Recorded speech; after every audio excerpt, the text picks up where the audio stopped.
ntazagananirwa nta nubwo azacogozwa nica mugongo abazimubwira nibo bazagwa niyo mpamvu tubwiye Satani ngo impamvu abantu bakerewe mu rugendo bafite kamere y'umubiri kuko za kamere yabo irarikira ibyo nibyo bibabujije ubugingo ibyo nibyo bigiye kubarimbura ibyo nibyo baciye ku ngoma ibyo ngibyo nibyo batandukanije n'Imana kuko kamere y'umubiri igukururira urupfu kamere y'umubiri ntabwo ishobora kunezeza Imana abantu bagira kamere z'umubiri abantu babarwa n'umubiri ntago banezeza Imana ariko abari muri Kristo abantu bafite mwuka wera w'Imana muri Yesu nta mahana bamo muri Yesu nta ntonganya muri Yesu nta mushiha muri Yesu nta shyari muri Yesu nta nzangano muri Yesu habamo urukundo n'ubugwaneza n'amahoro n'umugisha w'Imana n'ubugingo kubera yuko ugeze ryari yemwe mwabaswa mwe mutari kumva yemwe mwabaswa mwe Imana iravuga nimwumve yemwe mwabaswa mwe Imana yababwiye ngo mureke ubusambanyi nimubureke Imana yababwiye ngo muve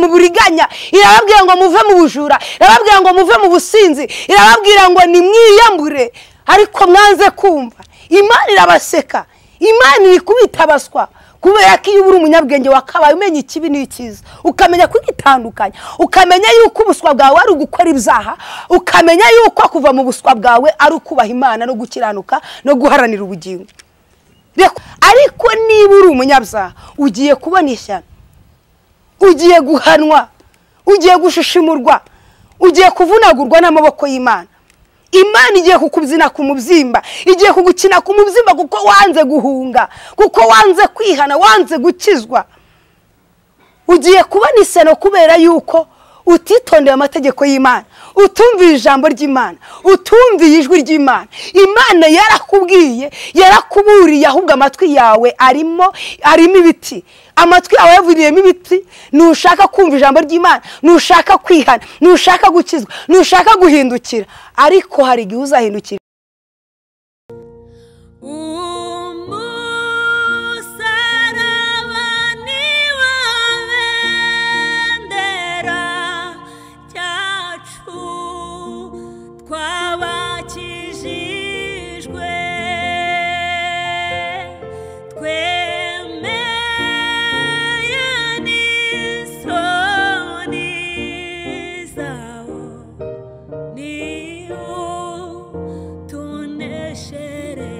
mukurikira ibiganiro byose cyo kumusaba TV ndabasuje kandi mbifurije amahoro y'Imana mbifurije umugisha w'Imana aho muhereye hose mu bice bitandukanye abaherereye ku mugabane wa Amerika Aziya Uburayi Afrika mwese turabasuje kandi tubifurije ineza y'Imana no gurirwa n'Imana kugira ngo Imana ibahe umugisha Imana ibagiye neza kandi Imana ibarengera kwe kurengerwa no kwe gutabarwa batabare buri wese imuki mutima wifuza bitewe nuko wafashe bitewe wasabye kandi bitewe nuko Imana ikubona nuko nivugira bitewe nuko Imana ikubona ko ari ijambo nasonye ngo ntago ibiryo by'abana Imana hari abandi nuko ndabasuje kandi mbifurije umugisha w'Imana mbifurije ineza y'Imana kandi mbahaye ikaze mu kiganiro cyacu cy'uyu munsi dushimye Imana ko iduhaye n'akanya kugira ngo tugakoreremo Imana kugira ngo tukishimye ariko kandi tugaheremo n'Imana icyubahiro n'uyu umwanya Imana iduhaye kugira ngo dushakishe imirimo izaduherekeza mungera ngo shaka imirimo izaguherekeza kandi ushake urwibutso imbere y'Imana turi gushaka rero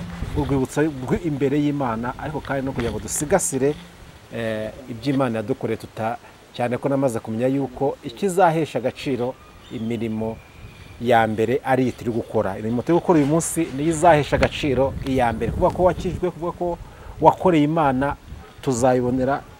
tuzayibona kuri uyu munsi ibyo gukora bizatwereka kuko nimba arakoreye Imana witubwira rero ngo nari umukozi w'Imana oya tubwite ndi umukozi w'Imana tuzamenyera ku mbuto zanyu nuko muraho neza nabasuhuzaga rego n'umukozi w'Imana n'Fonse abayisekera rwose nimba se sibyo ndi kuvuga ntago mbizi Fonse tugende kuvuga na kibazo narimbuze ngo abantu bitubwira ngo turabakozi b'Imana ngo turaba ngaba imbuto ufite ziratubwira uburiho ariko nibyo buriya iyo utari umukozi w'Imana n'ubundi urishidikanye ubu nge ntago wambwira ngo ndi umukozi w'Imana reka ndareba ndashaka kumenya kuri umukozi w'Imana cyangwa utari bisaba ni maso y'umwuka oya hari ibintu tubona bidasabwa amaso y'umwuka n'amaso turebera mu mubiri buriya nutareba nutabo nimumyira kabakaba uzi ko ugenda wabona ihene ukamenya ko ari ihene cyangwa ukamenya ko ari ikibu ukamenya ko ari icyo utagita akoresha amaso y'umwuka yego umeze neza ariko meze neza ndashima Imana cyane nari mbakumbuye Imana ishimwe mu kiganiro wari udukumbuye twese tugukumbuye dushimye Imana ko igushoboje kandi dushimye Imana nanone ko ari wowe ihisemo kugira ngo inyuzemo ibiryo by'ubugingo bwacu by'uyu munsi amen haleluya amen Imana yakugira icyizere yego andi makuru se ubugingo bumeze bute ubugingo ni buzima ubugingo ari aho yego ariko ntago bwabura kuba buzima kuko murasiganirwa aho Yesu ari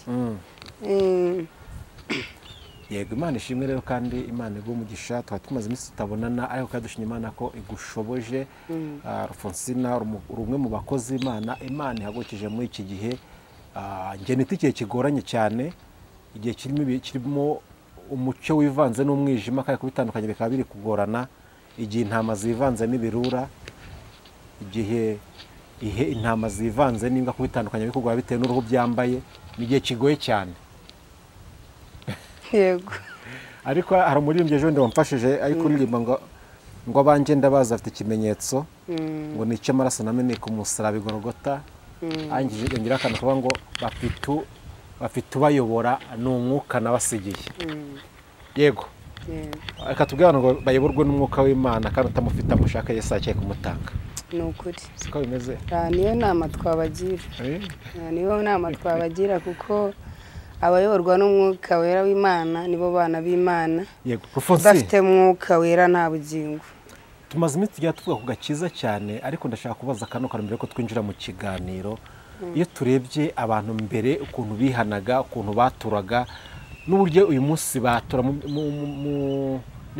ndavuga abantu kwatura n'abantu bamwe ntibabyumve kwihana ibyaha kwato kuvuga ati nakoze ibi ngibi uburyo bihanaga dusanga bitandukanye uyu munsi kubera iki nta muntu ucyatura kandi bivuge gutyo tujya mu nsengero hatandukanye tukajya mu materaniro atandukanye aho kubona umuntu uvuga ati ndashaka kwihana narasambanye nawe twabona uyu munsi no kubera iki yego iyo urebye ubona ari kubera iki impamvu abo bantu rero batakiboneka cyangwa se abantu batagira ishyaka ryo kwihana impamvu abantu bimuye mwuka wera cyangwa se abantu bananiwe kumvira mwuka wera cyangwa ijambo ry'Imana rero impamvu abantu batacyatura ahanini n'ukeneye kwatura yatura yisekera ari ibintu afata brag kandi mu bintu byo kwatura cyangwa mu bintu byo kwihana nta mikino ibamo mu bintu byo kwihana banza ubabazwe n'icyaha ubanze uburemere icyaha ugiye kwihana icyo ari cyo ubanze umenye yuko Imana yababaye ku bwawe ubanze uha agaciro Imana ugiye kuza imbere ugiye kwaturira ibyaha byawe kugira ngo uhabwe imbabazi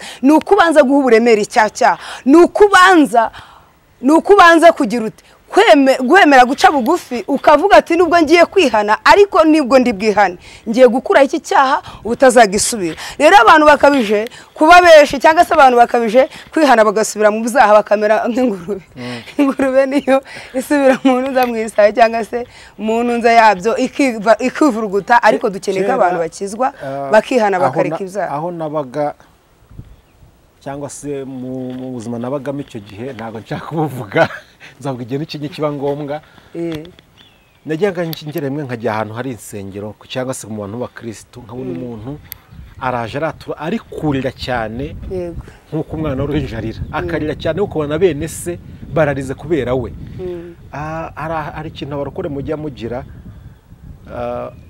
mu byita ifunguro ryera ukabona bashyizeho akanya aho ati twagize ikibazo twapfushije hari abantu tugiye gushyira inyuma y'itorero ariko reka maze dufata akanya ko kurira ku bwa bene data ture ko bagaruka mu minsi maze mikeya ndi kugira ncunge hari njya ahantu nkajya n'utuntu iyo ndi ahantu nkunda kugira utuntu nigayo ntabwo nyapfa kujya ahantu gutyo gusa mashaka kongera n'akantu nigayo uwo mwanya ntabwo kibaho aho usigaye mbona nkabona ahubwo wa muntu nimba agiye mu ntege nkeya ugasanga ngo bagize ishyaka ryo kugira ngo bamujugunye nkibaza aka gakiza k'uyu munsi niko gakiza Imana ishaka icyo ni icya mbere urabisubiza rimwe icyo ni icya mbere nende kukoza mu kintu cyo kwatura ndi kwibaza nubwo nakubajije ko kubera ko abantu batacyatura ubundi turaturira bande ubundi mbere abantu baturaga bababajwe n'ibyaha byabo kandi bakatura barira bafite agahinda. Buriya hari ukuntu umuntu agwa mu cyaha cyangwa se agakora icyaha, yamara gukora icyaha akumva yuko yaciriwe iteka, akumva ko Imana yanamuvuyeho, kandi ko kwikimara gucumura ubwiza bw'Imana bukuvaho. Icyo gihe uba uri mu maboko ya Satani.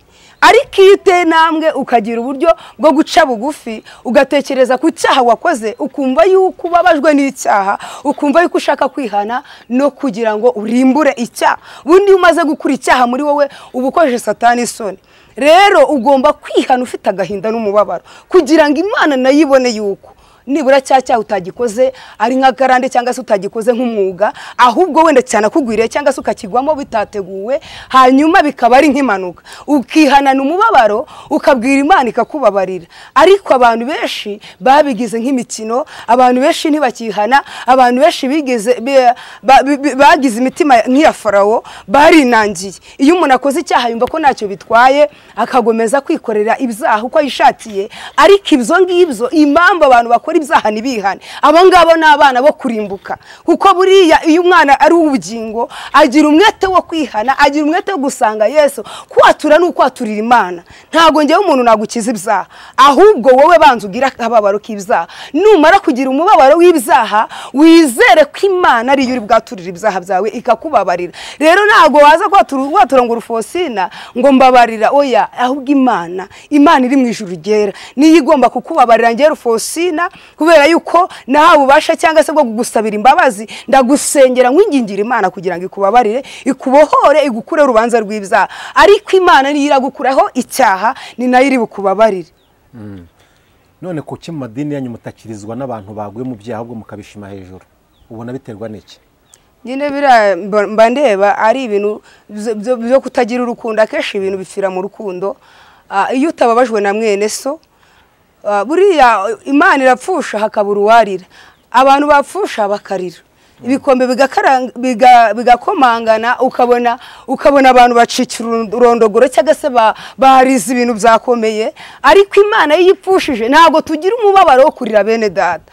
Ariko icyo Imana ishaka ibintu byose ni mu rukundo. Iyo ufite urukundo, mwene si yarashwe uramuheka, ukamusengera, ukamwingingira Imana, ukavuga ati Imana, uriya muntu nubwo arashwe ariko yari umwe mu bacu, mugaruze ubugwaneza. Kuko Yesu yaje gucungura abantu, Yesu yaje gukuraho ibyaha, Yesu yaje kubatura abantu. Niyo mpamvu usanga abwira abantu ngo nibihane kugira ngo babarirwe iki kimenyetso cy'amaraso ya Kristo yameneye ku musaraba cyongere kibagarukeho. Iyo umaze kwihana rero aba ari uburyo bwiza, ari inzira nziza wahisemo bwo kugira ngo wakire imbabazi z'Imana. Reka dukome urusyo ariko dukome n'ingasire. Iyo usenzuye ugacenyezamo ijisho, usanga harabuze mu bitwa abakozi b'Imana, mu bitwa abantu bahamagariwe uyu murimo cyangwa se berejwe uyu murimo, habuzemo ikintu cy'ubunyangamugayo. Aho usanga umuntu mugana n'umuntu akavuga ati ningenda nkamwaturira umuntu runaka, ndagira muri quartier byagezeyo. Habuzemo kubika ibanga. Kubera iki abakozi b'Imana mutari kubikana ibanga ngo mubimva ko umukozi w'Imana ikintu cyambere ni ukubimva? Kuki mutari kubimva? Kuki umuntu abaturaho ibyaha? Nimvuga ngo kuki abaturaho ibyaha ntumve ko ari we mbwiye, ariko wo mbwiye nabyumva kumva ni arimo, we ahita avuga ati uzi ko bamvumbuye nkora iki? Sibyo, ntago hano nta muntu mba ndi gutunga urutoki, nzi nuko ibyo bintu bihari. Kubera iki abantu batari kubimva ahubwo bakaba nimba nabyita imva, sinzi ukuntu nabyita, kubera iki mutari kuba bizerwa? Icyo ni ikibazo gikomeye. Abakozi b'Imana bamwe na bamwe bamaze gutakarizwa icyizere bitewe n'uko nta banga bakigira. Ariko nubwo nta banga bakigira, ubundi ubanza kumenya ngo uyu muntu kuki asanze akanya turira. Nk'uko utangiye ubivuga ngo turi imva z'abantu, iyo umuntu aje kukwaturira ubu bayimva ye akubitsemo ibyo bintu, ibyo byarera kwaturiye ugomba kumusabira imbabazi. Kandi ntabwo bivuze ngo ubibike mu mutima wawe, ntabwo uri akabati ko kubika ibibi, kuko na nyirabyo arabisohoye arabijugunye. Nawe urabijugunye? Yes, urabijugunyira abantu se? ugomba kubijugunya. iyo umuntu rero akuye ibibi muri we abona imbabazi z'Imana, Imana ikabita kure. Uwabihaye, uwabyaturiye nawe akabihereza abandi. Uwabyaturiye nawe agomba kubisengera bikavaho, nawe akabisa mu mutima we. Ntabwo ari ibyiza uhunitse mu mutima wawe, nta nubwo ari ibintu byuba. Ngajya kubibwira nakatize buriya cyaro nakanubwo umukire ko yakirirwa kuri Noza. Oya, iyo iteka ubibitse mu mutima, kamere y'umubiri ikubwira yuko, ikwereka yuko cyambere ugomba kukwereka ko uwo muntu bitagakwiye kubaho ko yakora icyo cyaha. Kamere ikakwereka yuko ugomba kucyongorera runaka. Buriya iyo ikintu cyasohotse ukibwiye umuntu umwe, ubwo umenye ko kigiye kujya ahantu henshi. Niba uzi ngo ukibwiye inshuti, ya nshuti kibwiye nayo ifite indi iri bukibwire. Ariko ikintu nabwira uyu muntu watuye, icyambere nuko abakijije ubugingo bwe. Hanyuma uyu muntu yaturiye ugiye kwamamaza ibyo umugenzi we yatuye, uyazabona ishyano kuko yirunzeho amakara. Yirunzeho amakara n'umuriro atazabona uko acika. Ariko uyu watuye yamaze gukiza ubugingo bwe, yamaze gukira icyaha, ahindutse icyaremwe gishya. Uyu muntu rero abonye umugisha, ariko ugendanye umuvumo. Hanyuma rero umurinzi yaravuze ngo nta soni ifite uretse iz'ibyaha byanjye, nzajya nirata gusa uwo musaraba. Iyo umaze rero gukuraho ibyaha byawe, iyo umaze kwatura ibyaha byawe ukihana ukareka ibyo ngibyo ubikuweho, hanyuma ukirata umusaraba wa Kristo, naho uwo nguwo uramureka akagendana ibibembe bye.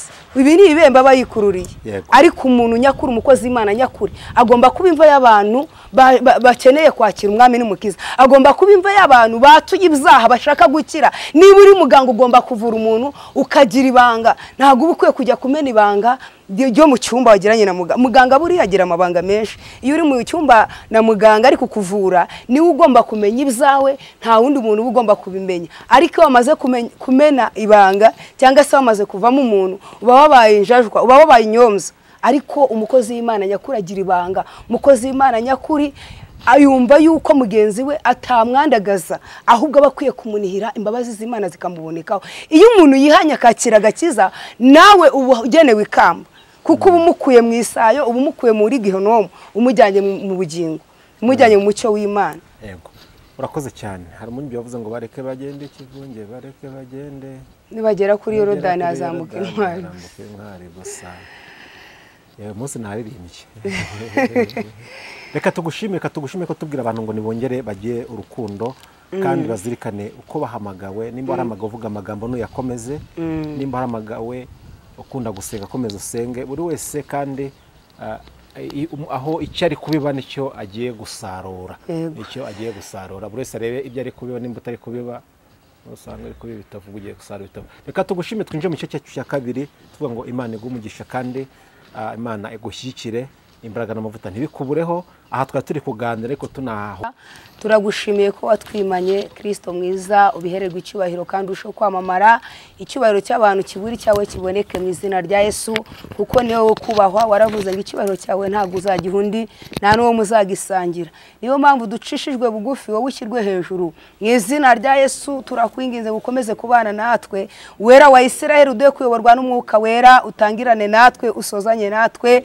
Data wa twese, imitima iranga ikurikiranye ijambo ryawe ryera, unyemerere Mwami Yesu iri jambo ribabere inkota, iri jambo ribabere umucyo, iri jambo ribakure mu byaha, iri jambo Data wa twese ribakure mu buyobe no mu bujiji, ribakure mu mbaraga z'umwijima, ribatereke mu mbaraga z'umucyo wawe. Wera wa Isiraheli, unyemerere ushyigikire ubwoko bwawe bufite inyota n'inzara byo kumva ijambo, kuko iri jambo ni umutsima utera imbaraga. Iri jambo umuntu waririye ntagananirwa, nta nubwo azacogozwa n'icamugongo. Abazimubwira nibo bazagwa.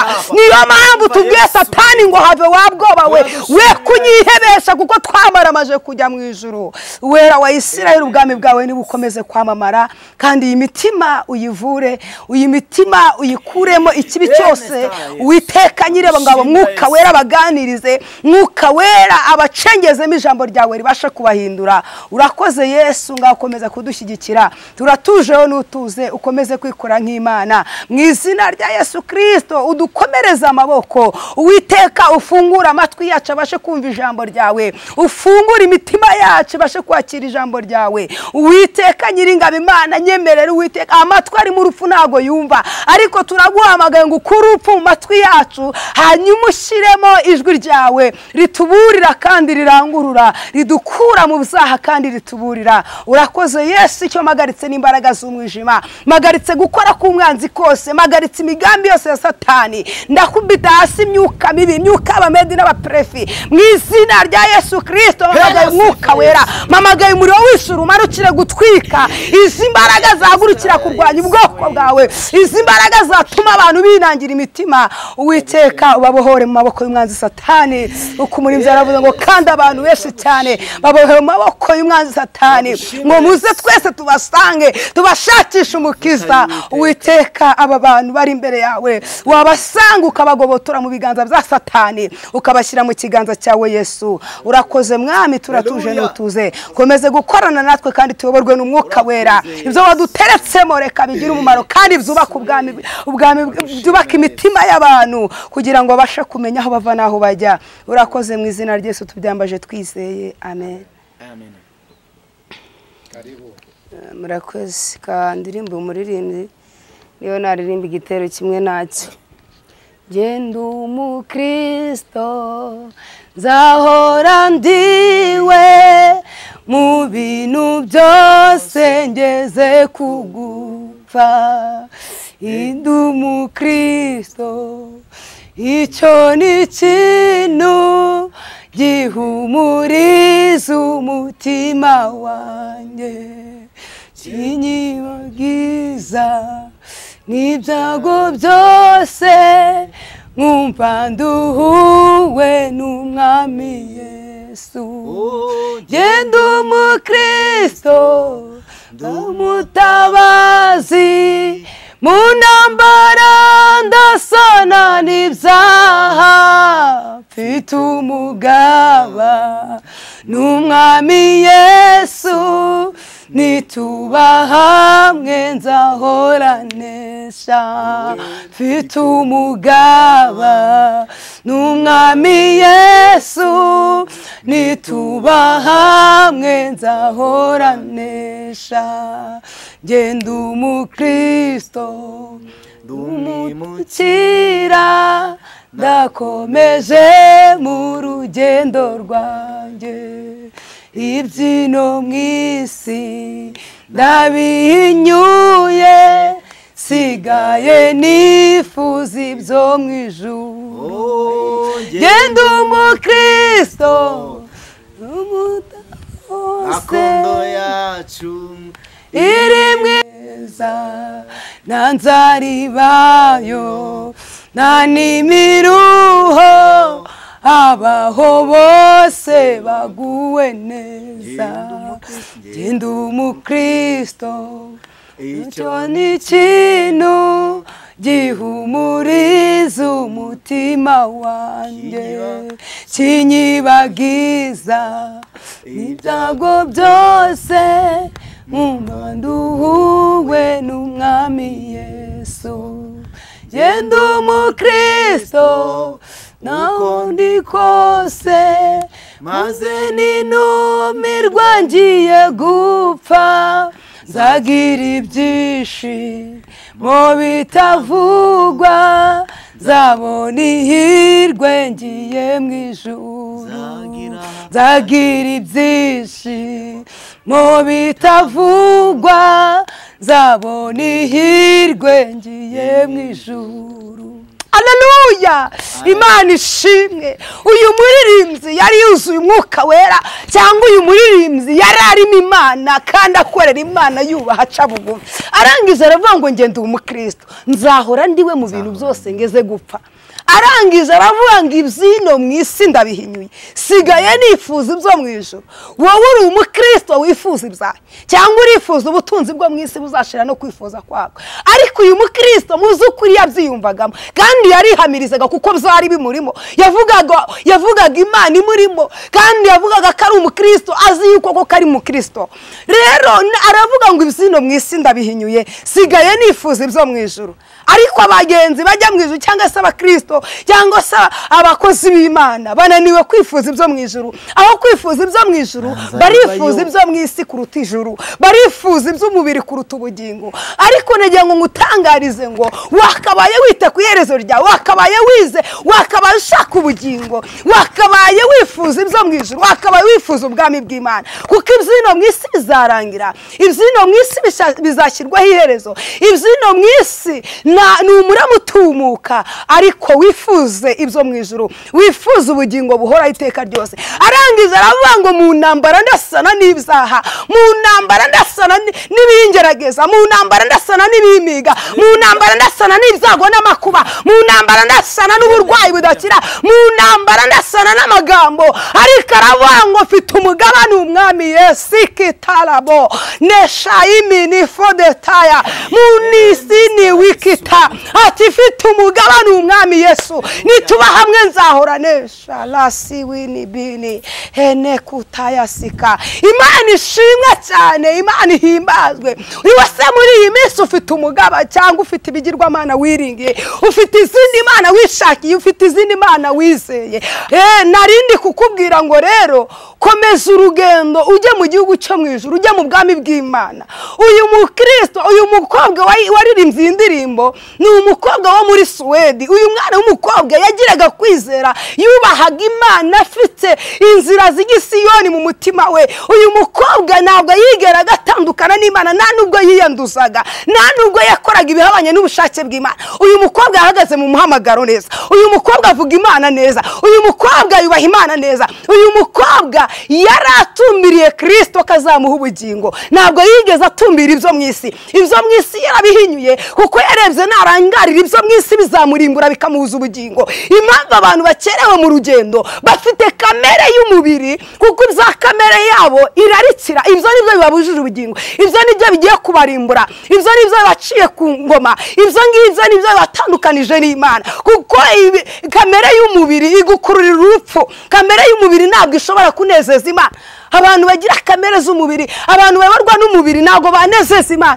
Ariko abari muri Kristo, abantu bafite mwuka wera w'Imana, ariwe muyobozi, ariwe mujyanama, abo ngabo banezeza Imana kandi Imana ikabishimira. Ibyino mu isi bihinyure. Uyu mukobwa yarabihinyuye, yubaha Imana kugeza ubwo umwami yamubengutse ashaka ko amubera umugore, hanyuma amubengutse ngo amubere umugore. Umukobwa arangije kubera yuko atari kumvira umuntu, ahubwo yumviraga Imana, arababwira ngo mugende mumubwire ko nge ndi umukristo nzahora niwe. Bivuga ngo uyu mwami ntabwo yari uwo kurongora uyu mukobwa, kubera ko uyu mukobwa yari afite isezerano na Kristo, yari afite icyo yavuganye na Kristo. Mbese yari yarasezeranye na Yesu ko atazigera amubangikanya, yari yarasezeranye na Yesu ko atazigera yirukira ibyo mu isi. Arangije umukobwa yari ari mu buzima bwari ko bwubaha Imana, ntabwo yarananiwe kujya kuba umugore w'umwami kugira ngo nicyo cyubahiro giharanire, kugira ngo n'ubwo butunzi bwicaremo agubwe neza, amererwe neza. Ariko yabonye nta mahoro y'ibyo mu isi, nta mahoro yo mu isi. Aravuga ati nge ndi umukristo, mumubwire ko ndi umukristo. Aravuga ngo mugende muhamirize umwami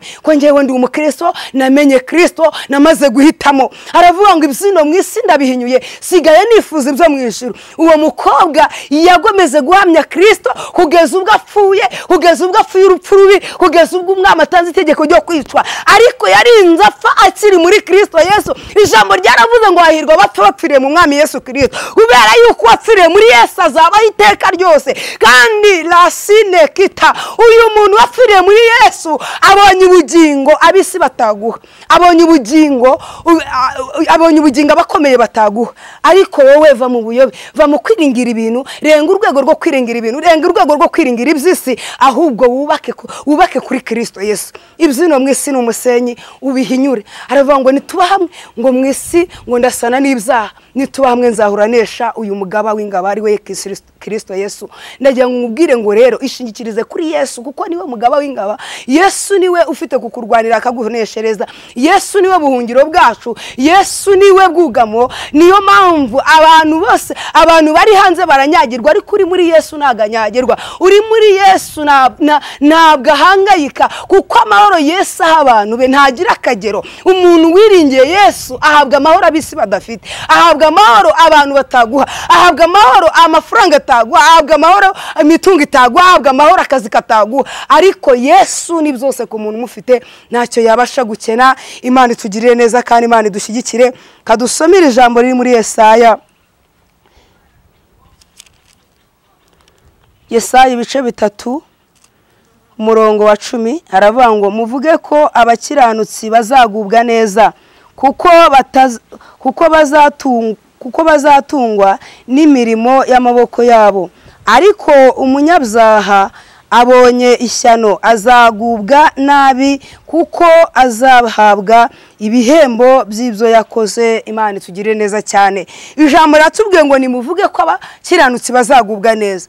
Ni ukuvuga ngo umuntu w'umukiranutsi cyangwa se umuntu wakiranukiye Imana, umuntu wubashye Imana uyazagubwa neza kubera ko muri Yesu habamo amahoro. Muri Yesu nta mahana abamo, muri Yesu nta ntonganya, muri Yesu nta mushiha, muri Yesu nta shyari, muri Yesu nta nzangano. Muri Yesu habamo urukundo n'ubugwaneza n'amahoro n'umugisha w'Imana n'ubugingo. Kubera yuko uyu mukiranutsi azagubwa neza, uyu mukiranutsi azishima abandi bababaye, uyu mukiranutsi azaseka abandi bari kurira, uyu mukiranutsi azashima Imana abandi bagize ute bari mu baboshywe. Ariko uyu mukiranutsi wubashye Imana, ndagira ngo nkubwire ngo umuntu wubashye Imana agiye kugororerwa ibihembo byiza bikwiriye umuntu wayubashye, bikwiriye umukristo ujya mu ijuru. Umuntu wubashye Imana ntabwo azakorwa n'isoni. Umuntu wubashye Imana azagirirwa neza n'Imana ziturwa neza kuko nawe yakoze neza cyangwa se yubashye Imana. Niyo mpamvu rero ijambo ritubwiye ngo nimuvuge ko umukiranutsi azagubwa neza.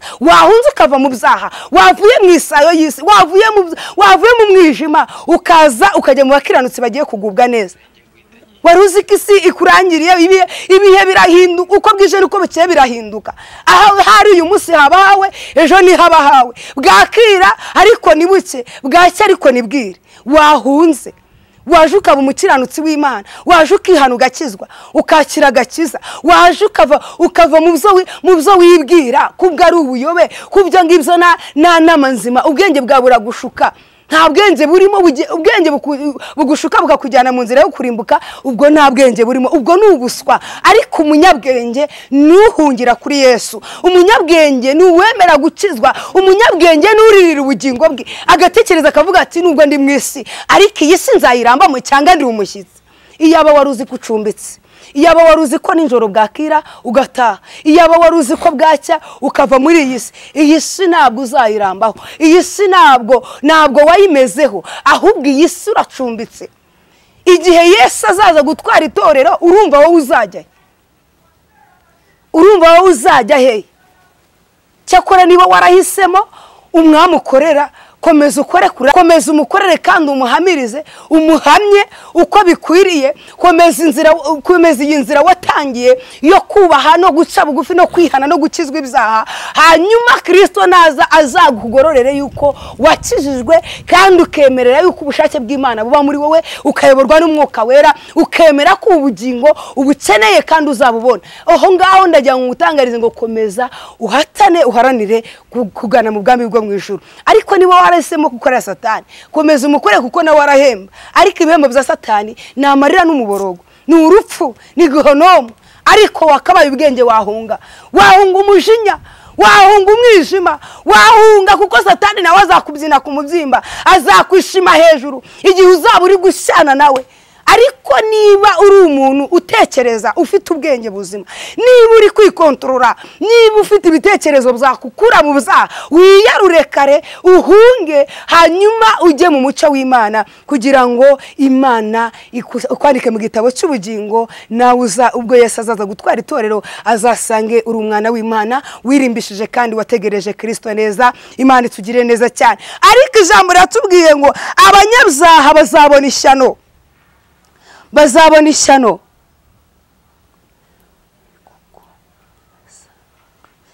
kuko bazahabwa ibihembo bakoreye. Iri jambo rero ritweretse ibihembo by'umukiranutsi, ritwereka n'ibihembo by'umunyabyaha. Ariko riratubwiye ngo umunyabyaha azabona ishyano kuko azahabwa ibihembo by'ibyo yakoreye. Niba warakoze nabi ubwo uzahembwa nabi, niba warakoze ibyiza uzahembwa umunezero. Ariko niba uri umunyabyaha ugiye kubona ishyano, ugiye guhanwa, ugiye gushishimurwa, ugiye kuvunagurwa n'amaboko y'Imana. Imana igiye kukubyina ku mubyimba, igiye kugukina ku mubyimba kuko wanze guhunga, kuko wanze kwihana, wanze gukizwa. Ugiye kubona ishyano kubera yuko utitondeye amategeko y'Imana, utumviye ijambo ry'Imana, utumviye ijwi ry'Imana. Imana yarakubwiye, yarakuburiye, ahubwo amatwi yawe arimo ibiti. Amatwi yawe yavuriyemo ibiti. Nushaka kumva ijambo ry'Imana, nushaka kwihana, nushaka gukizwa, nushaka guhindukira. Ariko hari igihe uzahindukirira Imana itakikwitayeho, cyangwa se yakwimye mu maso hayo, kuko ntabwo Imana izahora iruhanya namwe. Ntabwo Imana izahora ibahendahenda. Hari igihe cy'intebe y'imbabazi kizavaho. Umunsi umwe ku ntebe y'Imana cyangwa se ku ntebe y'Imana hari umugabo utazakira ruswa. Naho wavuga ibimeze gute, utarakiranutse ntabwo uzumvirwa, ndakurahiye. Kubera yuko ibyo wakoze bizagutsinda ubwawe.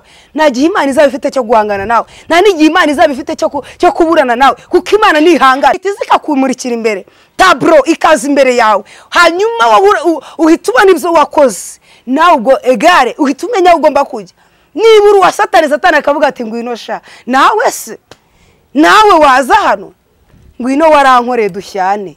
Ariko iyambure Satani, iyambura ibitari by'Imana, wambara umwambaro we. Abanyabyaha bagiye kubona ishyano, ariko ntabwo nifuza ko wabona ishyano, ahubwo nifuza ko twazabana mu bwami bw'Imana. Nifuza ko wazabona ubugingo nk'uko nanjye mbyifuza. Nifuza yuko wacika ikiziriko Satani yakubohesheje. Nifuza yuko wava muri uyu mugozi wa Satani, wava mu minyururu ya Satani, hanyuma ukitaba Yesu udapfuye, ukamwita ugakizwa, kubera yuko akeneye ubugingo bwawe. Kuko umukoreye utamukoreye ntabwo Imana yabuza abo kuyikorera. Abagezeyo baragwiriye, baranezeza umwana w'intama, abandi bari mu nzira. Muri aba bari mu nzira rero ugomba kubamo. Muri aba bari mu nzira ugomba guharanira kugira ngo nawe uzagereyo. Ariko rero mubwire ngo kuyikora no kutayikorera kwawe nta gihombo Imana ifite. Nta gihombo Imana ifite. Iyo iki kwifuriza icyiza, Imana igiye guhana cyangwa mu banyabyaha bagiye gushishimurwa, hanyuma Imana niza gushishimura izasange wariyaruye, warahungishije ubugingo bwawe. Imana itugire neza cyane, kandi Imana idushigikire. Uwiteka naturengera, twambika imbaraga zo gukiranuka. Nagira ngo mabwire ngo mwe kubombekereza icyaha, mwe gutinda mu byaha, mwe kumva ko muryohewe n'ibyaha. Icyaha kirakuryohera ariko kikuzanira urupfu no kurimbuka.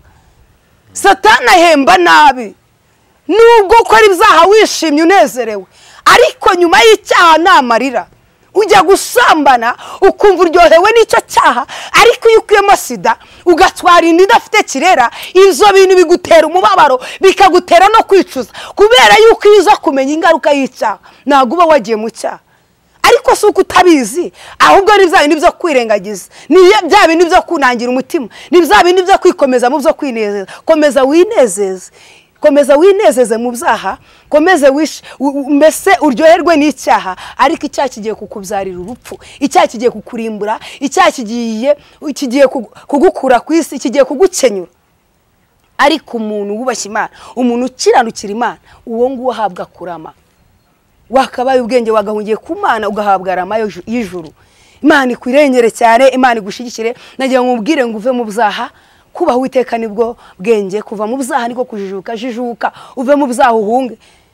Iyo umuntu amenya ubwenge abasha kwikinga ikibi, abasha guhunga ikibi, abasha kwiyambura ibyaha, abasha gushaka ibyiza icyiza cyamubyarira inyungu. Iyo umuntu ari umunyabwenge abasha kuvuga ati ibi byaha ndimo, ese iherezo ryabyo ni irihe, cyangwa se ibihembo byabyo ingororano ni izihe.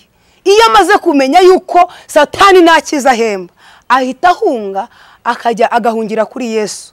Yesu akamuha uburame, Yesu akamuha imbabazi, akamuha ubugingo. Niyo mpamvu nakubwira ngo hunga icyaha rero, hunga iherezo. Imana tuyirengere kandi Imana dutabare. Imigani igice cya mbere umurongo wa 22 haravuga ngo yemwe mwabaswa mwe muzakunda ubuswa mugeze ryari. Ijambo ratubwira ngo yemwe mwabaswa mwe muzakunda ubuswa mugeze ryari.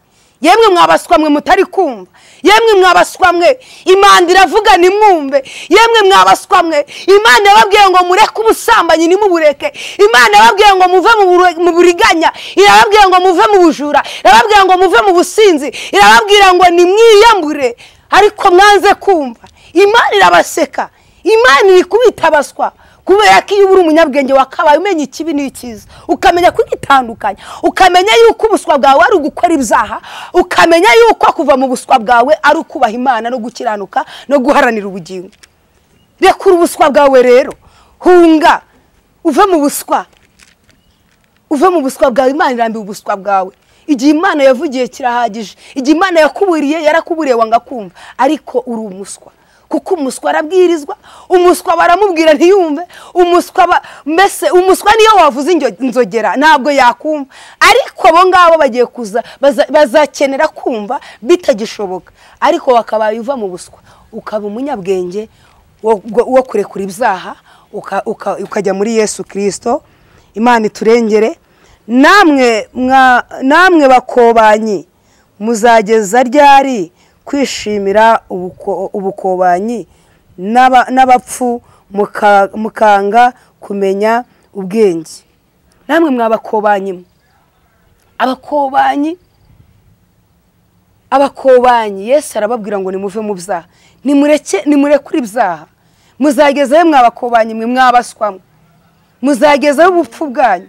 Mukwiye kureka ubupfu, mukwiye kuva mu bupfu mukajya mu bizima, kubera ko Yesu yazukanye nabemeye kuzuka, nabemeye ko abazura. Niba utari kwemera kuva mu bupfu bwawe uzaguma uba umupfu, uzaguma uba umupfapfa. Ariko nuva mu bupfu Yesu azagukura mu bupfapfa bwawe aguhindura umwana we. Ndagira ngo nkubwire ngo rero rekura ubupfapfa bwawe, urekura ubuswa bwawe, kugira ngo Kristo akumurikire umucyo w'Imana uze mu maso hawe. Ngo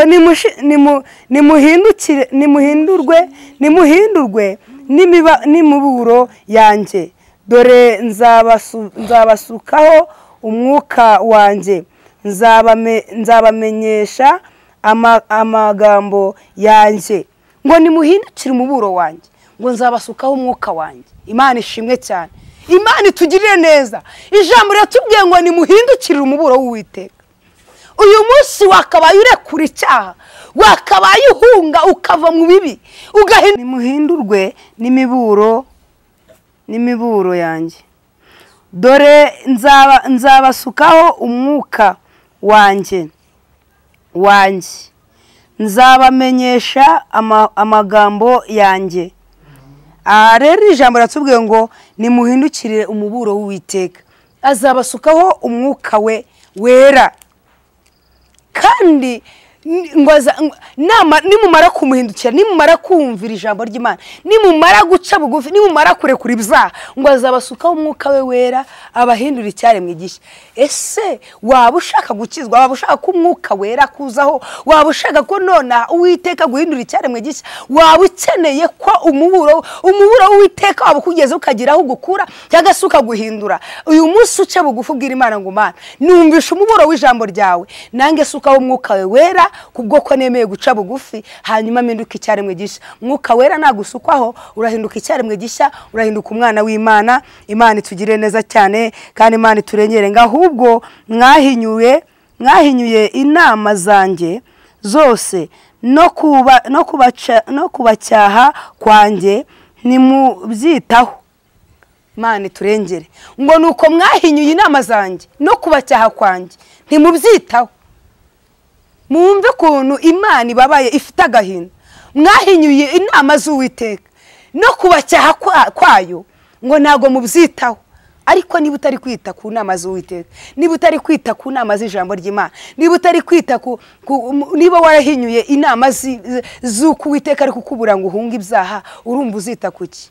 ibyo wiringiye ko bizakubana ubusa, ibyo wiringiye ko bizagukoza isoni, wahindukiye ukita ku nama z'Uwiteka. Uwiteka arakugira inama y'ubugingo, arakubwira ngo vayo, arakwinginga ngo uze, ngwino zana ibyaha byawe, Kristo abone uko agukuraho umwijima, akwambika umucyo.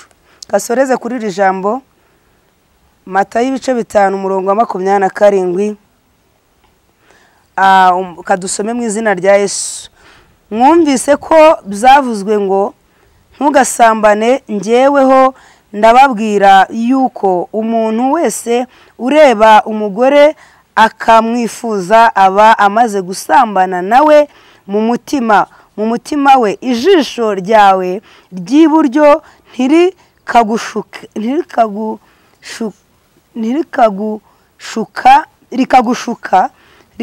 rikakugusha, urinogore urite kure. Ibyiza ni uko wapfa ijisho rimwe biruta ko umubiri wawe wose wajugunywa muri gihonomo. Imana itugirire neza cyane. Ijambo ratubwiye ngo mwumvise ko byavuzwe ngo ntugasambane. Ijambo ratubwiye ngo umuntu wese ureba umugore wa mugenzi we cyangwa se umugore wese wabona ngo ukamwifuza ukamurarikira, muri wowe umaze gusambana, muri wowe umaze kugwa mu cyaha, mu mutima uba wagikoze. Ariko ngo ibyiza wanogoramo ijisho, iryo jisho rishaka kukujyana muri gihonomo. Iryo jisho rikwereka yuko wararikira umugore wa mugenzi wawe, iryo jisho rikwereka yuko utanyurwa n'umugore washatse, iryo jisho rikwereka ko utanyurwa n'umugabo washatse, ngo rinogoremo. Ntabwo ari ukufata icyuma ngo urikuremo imbone nkubone, ahubwo rinogoremo mu buryo bw'umwuka wera. Gira ibintu wima amaso, gira ibintu